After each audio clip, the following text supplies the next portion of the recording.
Are you an ordained minister? Yes, yeah. I'm an ordained Episcopal / Anglican minister and have served in a number of churches in Tennessee and Winter Park, Florida. And then I served as the first director of the Christian office at Yad Vashem, the Holocaust Museum in Jerusalem, to establish that desk, which I did a few years ago. And since then I've been in the church and just recently retired from parish ministry to begin working with Proclaiming Justice to the Nations as their program director. You seem to have an understanding of the history of Christian anti-Semitism. Yeah. How did you come to that interest? Well, the interest came because I came to my faith through a woman named Corrie ten Boom. She and her family helped save over 700 Jews from Nazi terror. They were a Dutch family, and Corrie and her sister Betsy both were sent to Ravensbrück concentration camp, where Betsy died, and Corrie was released on a clerical error. She was supposed to be executed, but instead they filled out the wrong paperwork, and she went out and traveled around the world to share her story about her Holocaust experience, her love for the Jewish people and for Israel.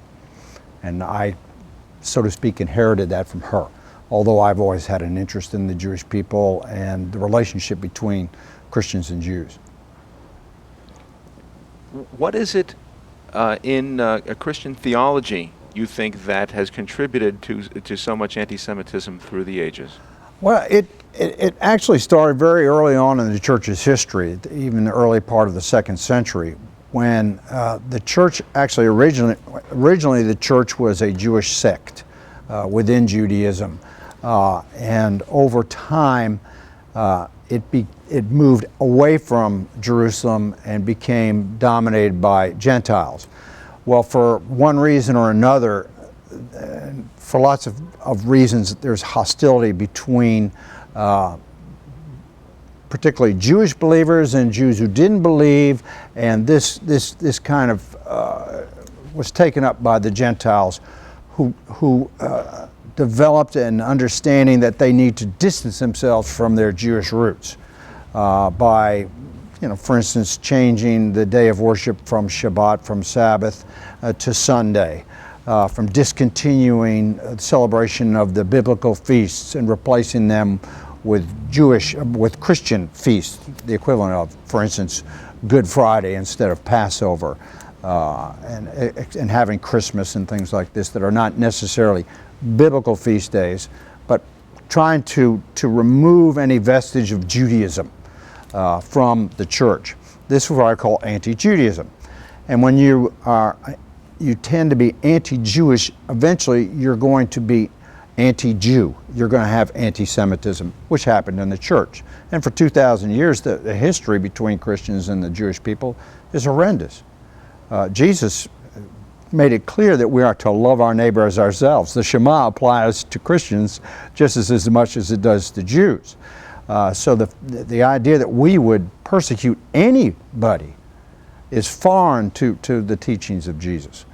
So the whole history has been horrendous. And of course the most horrendous example of that is when Hitler took power, and without solid church opposition was able to murder 6 million innocent people. And I think that served as somewhat of an awakening to the church, that we've gotten things wrong. There's something wrong that this happened, and our hierarchy wasn't outspoken about it. But the actual theology that entered the church is something called replacement theology or supersessionism. And the idea basically is that the Jews killed Jesus, therefore God is finished with the Jews. He's replaced Israel with the spiritual Israel, which is now the church. And there's various levels of that. The worst form is the Jews deserve everything that happens negative to them. Now, most aren't at that place. But even the idea that somehow that God's covenant with the Jewish people and His relationship with them, He said, I've loved you with an everlasting love. Well, the last time I checked out, everlasting means it never ends. He called Israel my firstborn son when He brought them out of Egypt. what father is going to completely reject his own children and adopt another people to be his own people? And Paul himself used an analogy of an olive tree, that the olive tree was Israel and wild branches were grafted in, and these wild branches were Gentiles who believed that Jesus is the Messiah and are grafted into this tree. So there's no biblical foundation for the idea that God rejected the Jewish people and all of a sudden just has this Gentile church. What about these scriptural interpretations that say, his blood be upon them, referring to the Jews who were involved in... Right. Yeah. Is that something that you think is still upheld in certain church teachings? Oh, yeah, I suspect so. There are a lot of scriptures that can be taken out of the context of the entire, both the Tanakh, or what we call the Old Testament and the New Testament. You can just about prove anything you want to by picking and choosing your scriptures. But if you read particularly the prophets and God's relationship, read about Abraham and his commitment to Abraham and his descendants, you can't reach that conclusion. And technically, Christian theology would say, yes, his blood be upon us, because it's by his blood, the shed blood, that we are forgiven of our sins. So, yeah, your example is well taken, because Christians have used things like that to say, well, they murdered him. But in actuality, they didn't. They were murdered by Romans. So it's problematic to suggest that his death was simply because the Jews wanted him murdered.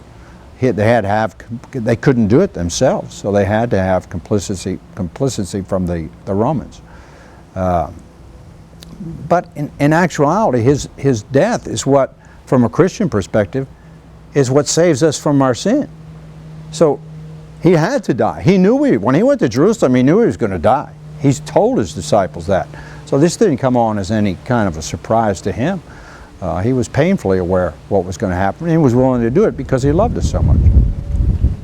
What's your concern about how anti-Semitism is affecting politics towards the preservation and security of Israel as a Jewish state? I'm extreme, as a person who was fortunate enough to live in Israel and have many dear Israeli friends, both Jew and Arab. I'm deeply concerned because anti-Semitism, particularly in Europe, is reaching the same levels as it did in the 30s. If you look at the United Nations and the resolutions that they passed against Israel, it seems to be so skewed that pick on Israel, but don't bring up what the Hamas does, or even the Palestinian, the PLO, and let alone Iran. When I talk to my beloved former assistant at Yad Vashem, and we talk every few weeks, that's always the topic, is Iran. What are they going to do? They feel threatened, and rightfully so, because this man has said what he's going to do. Just like Hitler said what he was going to do. The world didn't believe Hitler. Or is the world going to believe him? And I think we should, and we should stop him. Do you see parallels between how the world reacted when Hitler just targeted the Jews when his goal was global domination? Yes. And what's happening now from the global jihad? I absolutely do, especially when you think of what Chamberlain did in relationship to Hitler, was constantly appease, keep on talking, appeasing, and eventually we know what the outcome was. And at the same time, it's always talking to Iran, and I don't, as a pastor, no one wants to see war, but I also don't want to see 6 more million Jews slaughtered by a man who says that's what he's going to do. Israel does not want war with Iran. Israel does not want war with anyone. At Yad Vashem, I worked with a cross-section of Jews from just about every part, from secular to very religious. I didn't meet a single person there who hated the Arab people, who wanted they would do anything for peace, more than I would have been willing to do for peace. So the people of Israel and the way the kids are educated in Israel as opposed to the Palestinians and the way they educate their children makes me very nervous about what could happen to Israel. What is your current mission? What would you Our like mission, our mission is to go to the church and to the secular world and bring the story of why the church should be interested in Israel, should support Israel, and to support the Jews who live in their community from any form of anti-Semitism. That's our primary, to educate the church, to get into their hearts and souls, and teach them from our Bible, both the Tanakh, the Old Testament and the New Testament, what is God's relationship to the Jewish people? Has He forsaken them? Give me evidence. If you think that the church has replaced Israel, show me in the text where that comes from, and I'll show you why the opposite is true. And that's our mission. And Lori Cardozo-Moore, my president, is vehement in her support of Israel and the Jewish people, and is doing a marvelous work of which I'm privileged to be part of. The organization called? Proclaiming Justice to the Nations, pjtn.org.